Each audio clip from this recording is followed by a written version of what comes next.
উজানির কারি ইব্রাহিম রহমতুল্লাহ আলাই, নাম শুনছেন? নাম কি? হযরত কুতুবে আলম কারি ইব্রাহিম রহমতুল্লাহ আলাই। কুতুবে আলম কারি ইব্রাহিম রহমতুল্লাহ আলাই, ওনার মূল বাড়ি হচ্ছে নোয়াখালী। এখনো নোয়াখালী গেলে হুজুরের বাড়ির সামনে রাস্তার এখানে কারি সাহেবের ফোল একটা স্টেশন আছে, বাস স্টেশন, নাম হলো কারি সাহেবের ফোল। এই কারি সাহেব মানে কারি ইব্রাহিম রহমতুল্লাহ আলাই। ওইখান থেকে হিজরত করে উজানি গিয়া মাদ্রাসা দিলেন, দ্বীনের মার্কাজ তৈরি করলেন।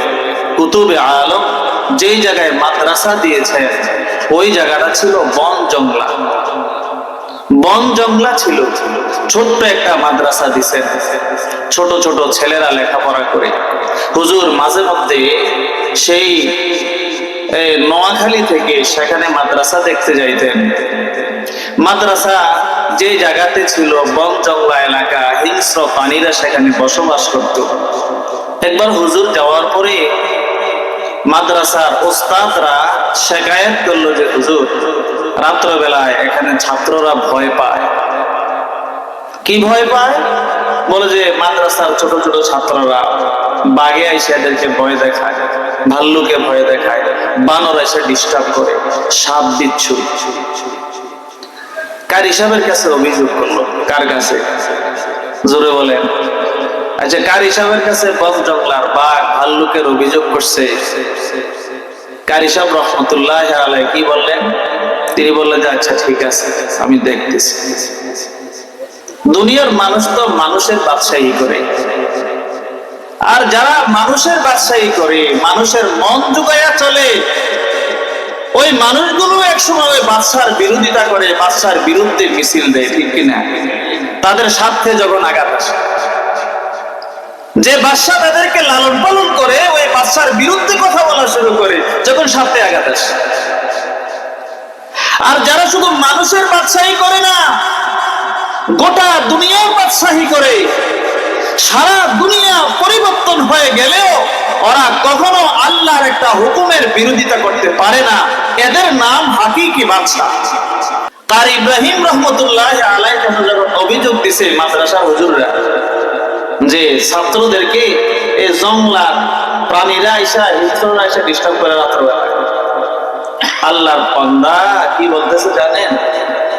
ইব্রাহিম, হযরত কারি ইব্রাহিম রহমতুল্লাহ আলাই রাত্রবেলায় জংলার সামনে দাঁড়াইয়া সেই জংলার হিংস্র প্রাণীদেরকে লক্ষ্য করে বলতেছেন, এই জংলার হিংস্র প্রাণীরা শোনো, আমি আল্লাহর মাখলুক, তোমরাও আল্লাহর মাখলুক। আল্লাহর নবীর মেহমানরা এখানে মাদ্রাসায় পড়ালেখা করে, আমার কাছে অভিযোগ আসছে, বিচার আসছে, তোমরা নাকি তাদেরকে ডিস্টার্ব করো।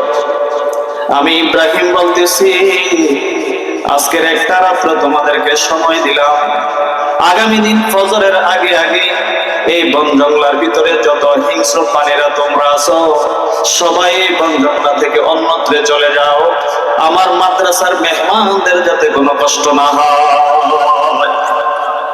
কে হুকুম দিলেন?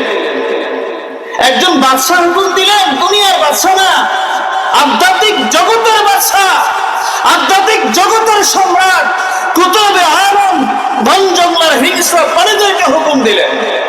প্রত্যক্ষদর্শীরা জানিয়েছেন, কারি ইব্রাহিম রহমতুল্লাহ আলাই বন জংলার হিংস্র প্রাণীদেরকে হুকুম দেওয়ার পর বাঘিনী তার বাচ্চাকে পিঠে নিয়ে দৌড়ে চলে যাইতেছে। বাঘিনী তার বাচ্চাকে পিঠে নিয়ে দৌড়ে পালিয়ে যাইতেছে।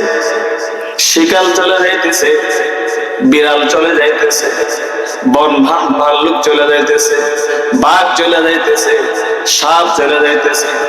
সকালের আগে আগে ইব্রাহিম রহমতুল্লাহ আলাইহি ওই জংলা পরিষ্কার হয়ে গেছে, সেখানে আর বাঘ ভাল্লুক হিংস্র জানোয়ার কিছু নাই। হুকুম দিলেন আল্লাহর ওলি কুতুবে আলম কারি ইব্রাহিম রহমতুল্লাহ আলাইহি। কেমন বাদশাহী ওনাদের! ওনাদের একটা লফজ, ওনাদের একটা শব্দ অনেক বড় দামি ছিল। ওনাদের দিকে তাকাইলে, ওনাদের চেহারার দিকে তাকাইলে বাস ওয়াজ হয়ে গেছে। আজকে তো এই ওয়াজের মাহফিল গুলোর মধ্যে যারা বয়ান করে আমার মতো যারা বয়ানি, এদেরও ইখলাস নাই, যারা করায় তাদেরও নাই, যারা শুনতে আসে তাদেরও নাই। বলে বয়ানে যান না কেন? বলে দেখি হুজুরের কণ্ঠ যদি সুন্দর যায়, হুজুরের কণ্ঠ সুন্দর হইলে মানে কণ্ঠ সুন্দর আসে, এখানে হেদায়েতের নিয়তে আসে না। হুজুরের কণ্ঠ সুন্দর হইলে আইবো, নইলে আইতাম। তো তুমি হুজুরের কণ্ঠ শুনতে আসো, আখিরাতের পুঁজির জন্য তো আসো। আল্লাহ তুমি আমাদের সকলকে ওয়াজের মাহফিল গুলো হেদায়েতের মার্কেজ বানাইয়া দাও।